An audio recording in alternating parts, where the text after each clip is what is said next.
ห้างซาฟารี ไม่ใช่ เราจะไปไนท์ซาฟารี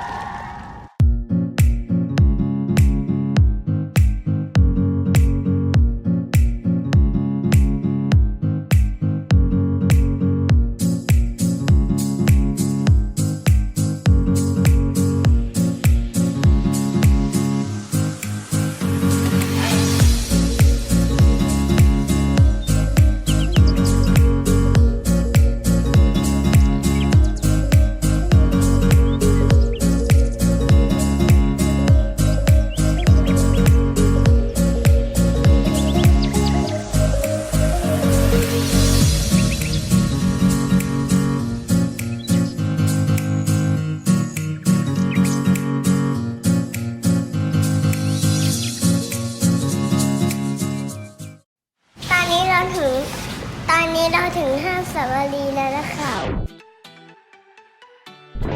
ตอนนี้เราถึงไร่ซาฟารีแล้วค่ะเรามียีราฟอยู่ด้านหลังค่ะอ๋อไหนยีราฟที่พาไปดูยีราฟหน่อยครับ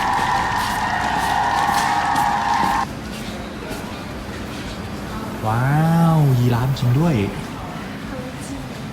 ได้ยินกับยีราฟเลยนี่ ยีราฟตัวจริงเป็นไงบ้างคะมี2 ตัวเลยอ่ะมี2 ตัว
เป็นไงบ้างคะเล็บเท้านูมันแหลม เล็บมันแหลมเหรอคะแล้วไหนขอดูมือหน่อยอ๋อแต่มือไม่เป็นไรใช่ไหมครับ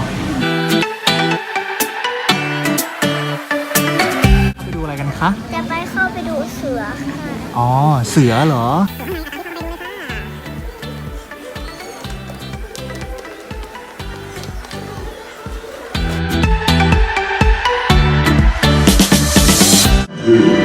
และเพื่อความสะดวกและความปลอดภัยระหว่างการแสดงขอให้ท่านโปรดสังเกตทางออกที่ใกล้ตัวท่านที่สุดไว้ในกรณีฉุกเฉินกรุณาปิดเสียงหรือสัญญาณโทรศัพท์มือถืองดสูบบุหรี่เก็บอาหารและเครื่องดื่มให้มิดชิดเพื่อไม่เป็นการรบกวนสมาธิของสัตว์ระหว่างการแสดงเราขอขอบคุณล่วงหน้าในความร่วมมือของทุกท่านไว้ณที่นี้ด้วย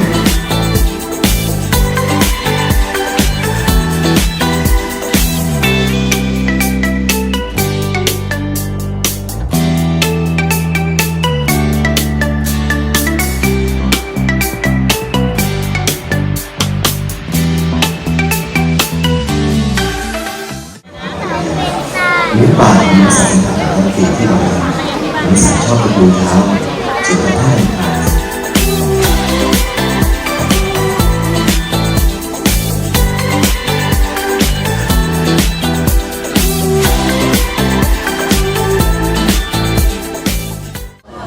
สิงโตเป็นสัตว์เลี้ยงลูกด้วยที่มีขนาดใหญ่เพศผู้ที่ตัวเด่นไวจะมีขนยาวรอบคอดูลักษณะหน้าประเด็นขาวจึงมีสียาวว่าเจ้าแท้เหลียวหน้าหลีเพศเมียจะเป็นผู้บอกหน้าหลีส่วนเพศผู้จะคอยปกป้องฝูงจากอันตรายสิงโตเป็นสัตว์กินเนื้อเป็นอาหารมันกินสัตว์ได้แทบทุกชนิด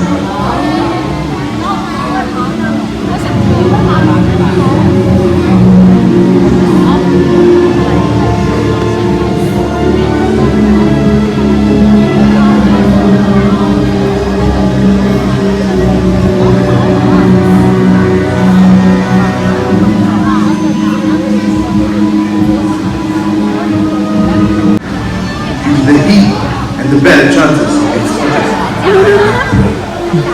It is often observed that the male will eat first and then the female. This way, the males get big and strong. However, males get somewhat clumsy, and this combined with the big male makes them less adept hunters. Males rely on feeling to be the main hunters of their food.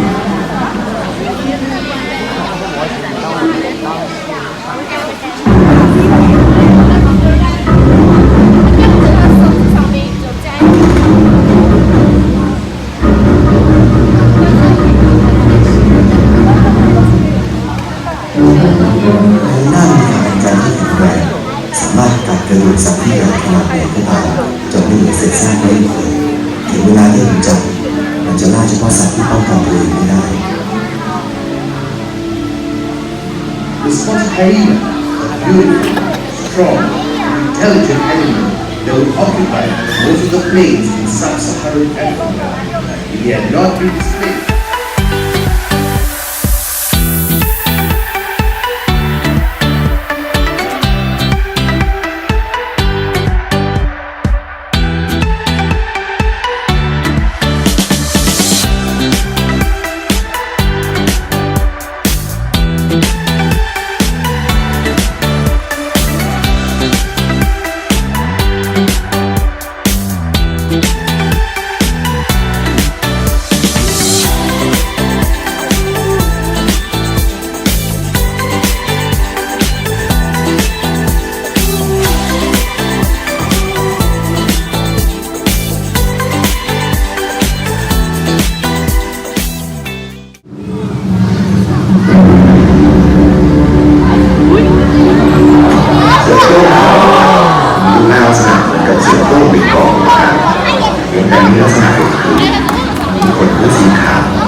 มีขนาดใหญ่รองจากเสือโคร่ง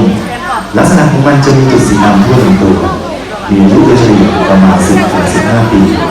ชอบเล่นน้ำและว่ายน้ำได้อย่างคล่องแคล่วว่องไว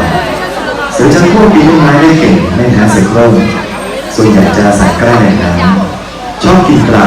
จระเข้ขนาดเล็กและกวางเป็นอาหารเสือจำพวกเพศเมียจะตั้งท้องนาน90-105 วันออกลูกครั้งละ1-4 ตัวปัจจุบันพวกในอเมริกากลางและอเมริกาใต้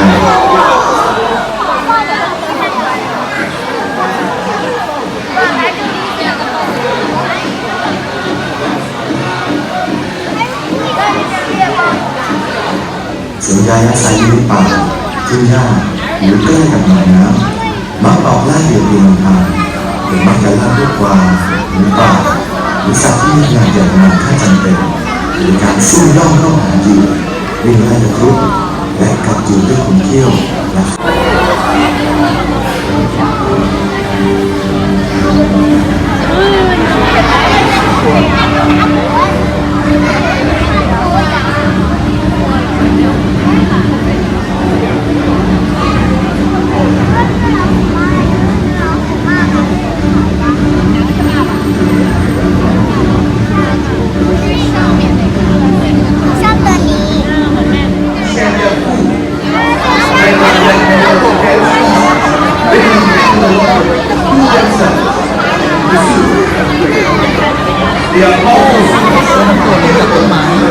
ไหนบ้างคะ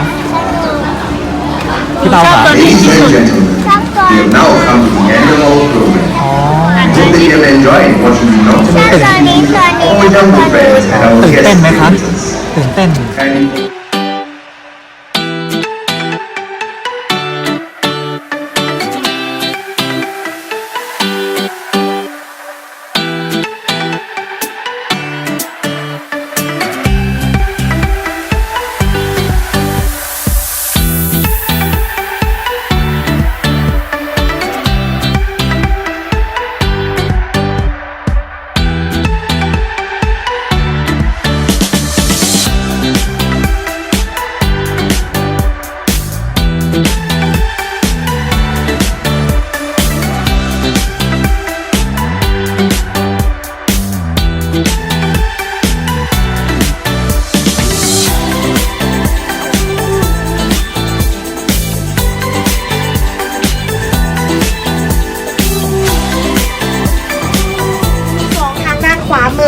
อนอยู่ตรงนี้1ตัวเลยค่ะ next one the girl is sleeping so the most areas on your right hand side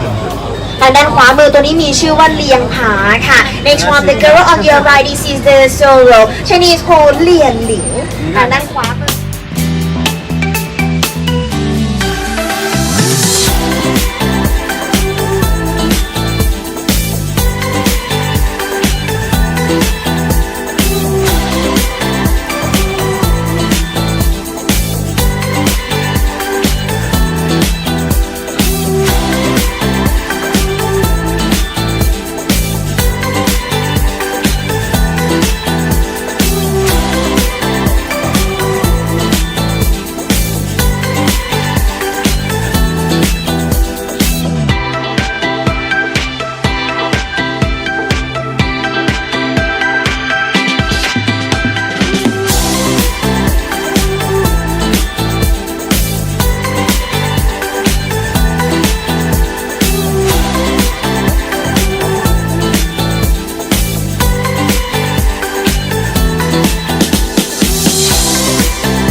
นี่เลยค่ะจะเป็นเพศผู้นะคะ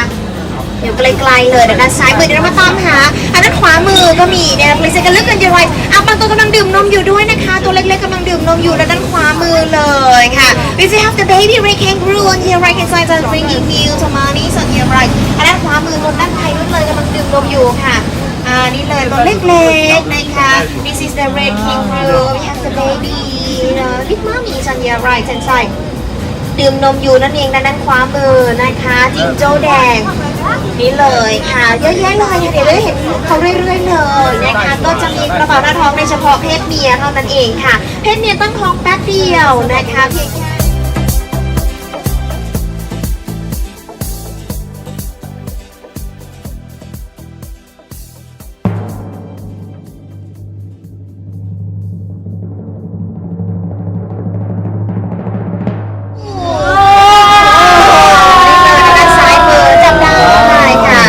ก็จับไหมกลัวไหมครับ for the first giraffe on your left but please don't touch the zebra ย้ำนะคะว่าเราจะไม่สัมผัสตัวนี้น่ากลัว ทางด้านซ้ายมือค่ะทางด้านซ้ายมือเราจะมีตัวเล็กๆอยู่ด้วยนะคะนี่เพิ่งเกิดได้แค่5 วันเท่านั้นเองค่ะ we have the baby zebra ทางด้านขวามือจับได้ค่ะตัวนี้จับได้นะคะ on your right please take a look at your right hand side this is the eland Chinese called อีลานหลิงหยางทางด้านขวามือเจ้าอีแลนจับได้เลยค่ะเราจับได้อีแลนจับมาอีรับจับได้เลยค่ะซ้ายมือด้านในก็จะมี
ตัวด้านในมีเขาสวยงามเลยนะคะมีชื่อว่ากูดูใหญ่ค่ะ on your right hand side this is the great video is coming but this one close to the track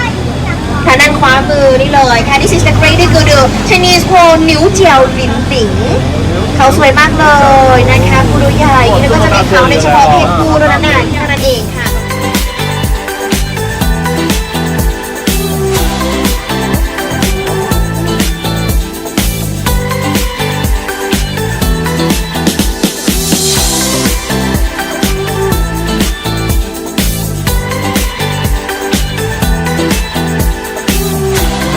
ตัวนี้ชื่อว่าไมอาล่านะครับ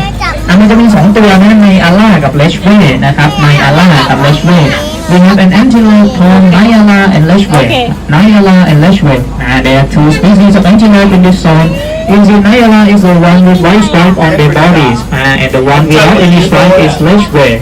Nayala and Leshwe. ไนอาร่ากับเลชเว่นะครับก็คล้ายๆกันนะไนอาร่านี่คือตัวที่มีแถบสีขาวนะครับตามตัวส่วนเลชเว่คือตัวที่ไม่มีลายแถบนะครับสองตัวนี้จะมาจากแอฟริกาใต้นะครับ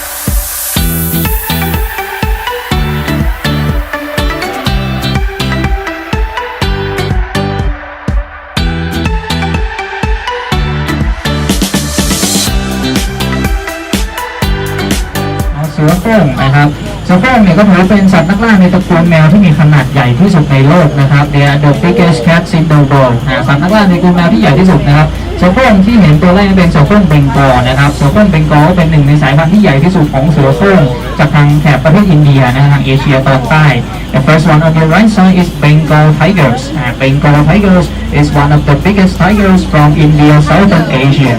You can see these Bengal tigers can weigh up to almost 270 kilograms. เนี่ยจะเห็นเราก็จะจับคู่นะเหมือนที่เจอแรกเลยคือจะมีเหยื่อของเขานะครับอยู่ด้วยกันพวกนี้ก็เป็นกวางป่านะครับกวางป่าก็อ่อนโยนกับเขานะครับเขาก็จะไม่หนีไม่ต้องกลัวนะครับผมตรงนี้นะครับผมกวางป่าก็เป็นอาหารหลัก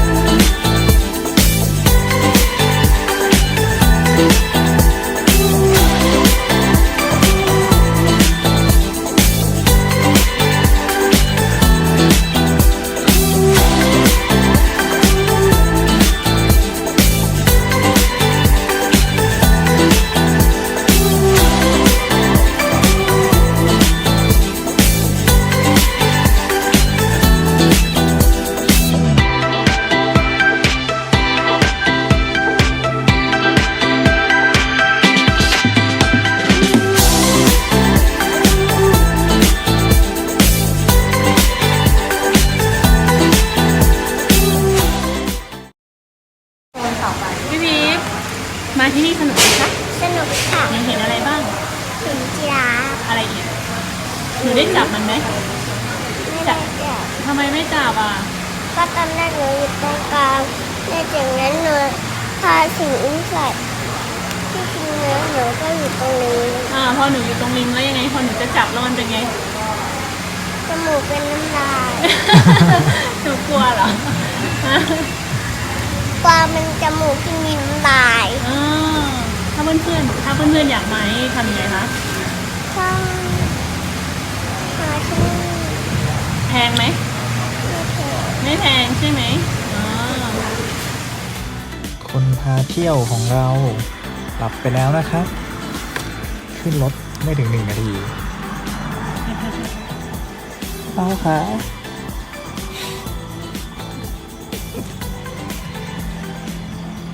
อย่าลืมกดไลค์ กดแชร์ กด Subscribe และอย่าลืมกดกระดิ่งให้น้องพาวด้วยนะคะ บ๊ายบาย